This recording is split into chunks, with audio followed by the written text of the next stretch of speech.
Pada akhirnya kisah ini bukan sekedar tentang satu pertandingan, satu kartu merah, atau satu penghargaan. Ini adalah potret tentang bagaimana narasi sepak bola modern telah bergeser. Di era ini, bukan lagi siapa yang paling sering bicara tentang rekor yang paling dihormati, melainkan siapa yang mampu membiarkan angka, performa, dan dampak. Encara Messi, encara Messi, encara Messi, encara Messi, encara Messi, encara Messi, encara Messi, encara Messi, encara Messi, encara Messi, gol, gol, gol, gol, gol, gol, gol, gol, gol, gol, gol, gol, gol, gol.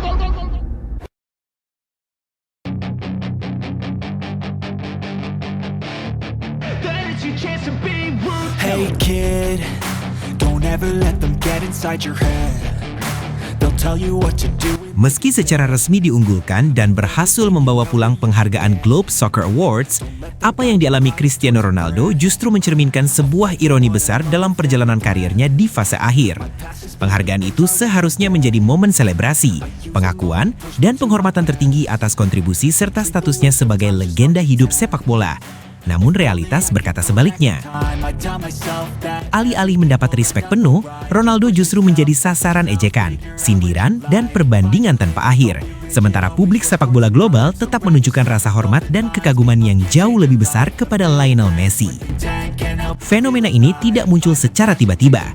Dalam beberapa tahun terakhir, setiap kali Ronaldo meraih penghargaan individu, respons publik kerap terbelah. Banyak yang menilai bahwa penghargaan tersebut tidak lagi mencerminkan performa murni di lapangan, melainkan lebih condong pada faktor popularitas, narasi, dan kepentingan komersial. Sementara itu, Messi justru sering berada di posisi sebaliknya. Tidak hadir, tidak bicara banyak, bahkan tidak membutuhkan panggung semacam itu, namun tetap dipuji dan diagungkan karena statistik serta dampak permainannya berbicara sendiri.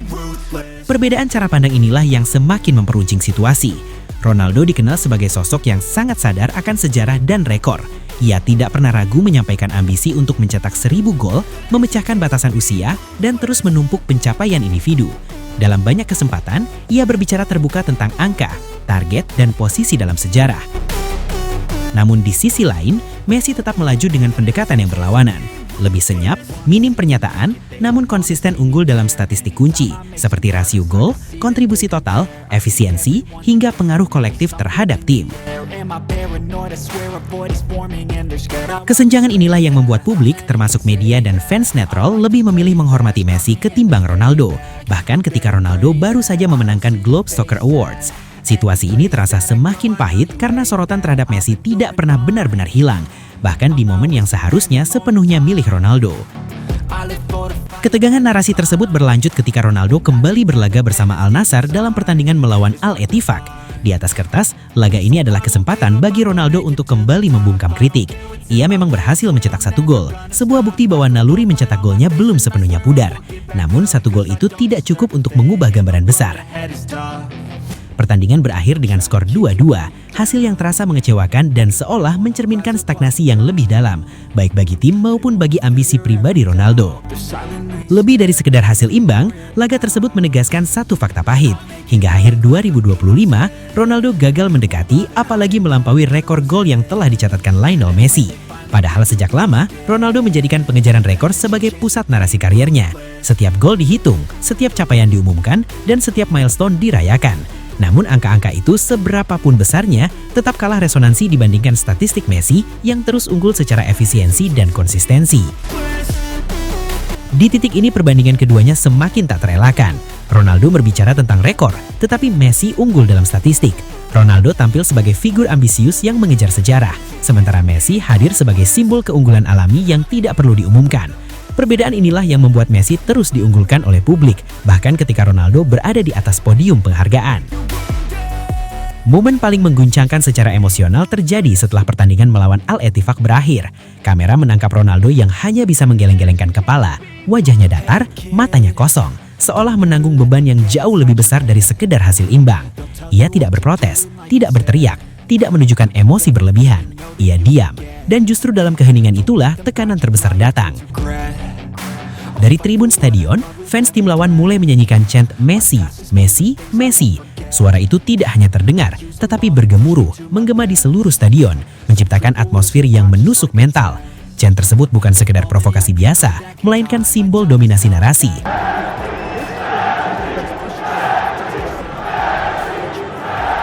Nama Messi Messi kembali menghantui Ronaldo bahkan di liga yang selama ini dianggap sebagai panggung aman baginya. Ronaldo tidak bereaksi. Ia berdiri, diam, dan menerima situasi itu tanpa perlawanan. Sebuah gambaran yang sangat kontras dengan sosoknya yang selama ini dikenal penuh ekspresi dan emosi.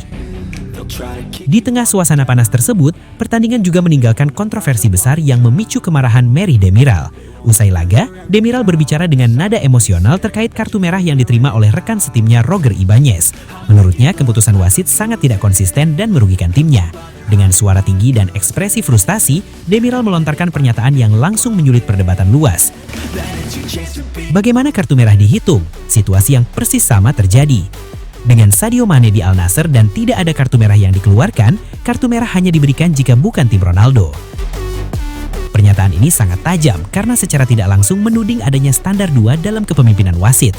Demiral seolah ingin mengatakan bahwa tim Ronaldo justru sering menjadi korban ketidakadilan, bertolak belakang dengan anggapan publik bahwa Ronaldo selalu diuntungkan oleh status besarnya. Namun yang membuat situasi ini semakin sensitif, Merih Demiral bukanlah sosok asing. Keduanya pernah bermain bersama di Juventus, berbagi ruang ganti, latihan dan pertandingan penting. Namun dalam momen ini, Demiral tidak menunjukkan keberpihakan personal. Ia berbicara atas dasar prinsip dan rasa keadilan, tanpa membawa hubungan masa lalu dengan Ronaldo. Semua rangkaian peristiwa ini memperlihatkan satu kesimpulan besar. Cristiano Ronaldo berada dalam posisi yang paradoksal dan merugikan. Ia menang penghargaan, namun kehilangan respek publik. Ia mencetak gol, namun gagal mengejar rekor utama. Ia masih menjadi pusat perhatian, tetapi dalam bentuk tekanan dan ejekan. Bahkan rekan setimnya harus turun tangan membela keadilan yang mereka rasa tidak didapatkan. Pada akhirnya kisah ini bukan sekedar tentang satu pertandingan, satu kartu merah, atau satu penghargaan. Ini adalah potret tentang bagaimana narasi sepak bola modern telah bergeser. Di era ini, bukan lagi siapa yang paling sering bicara tentang rekor yang paling dihormati, melainkan siapa yang mampu membiarkan angka, performa, dan dampak permainan berbicara dengan sendirinya. Dan selama Lionel Messi terus unggul dalam hal itu, nama Messi akan terus bergema, baik di media, di statistik, maupun dari tribun stadion, sebagai bayangan yang tak pernah benar-benar bisa dilepaskan dari perjalanan Cristiano Ronaldo.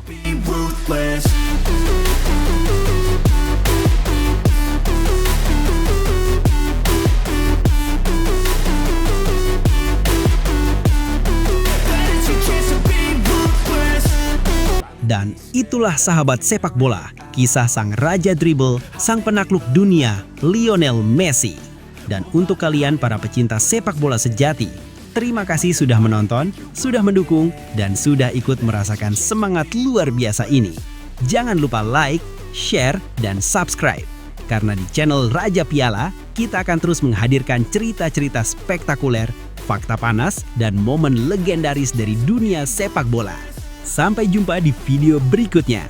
Tetap semangat, tetap mendukung idola kalian, dan ingat, di sini rajanya cuma satu, Raja Piala.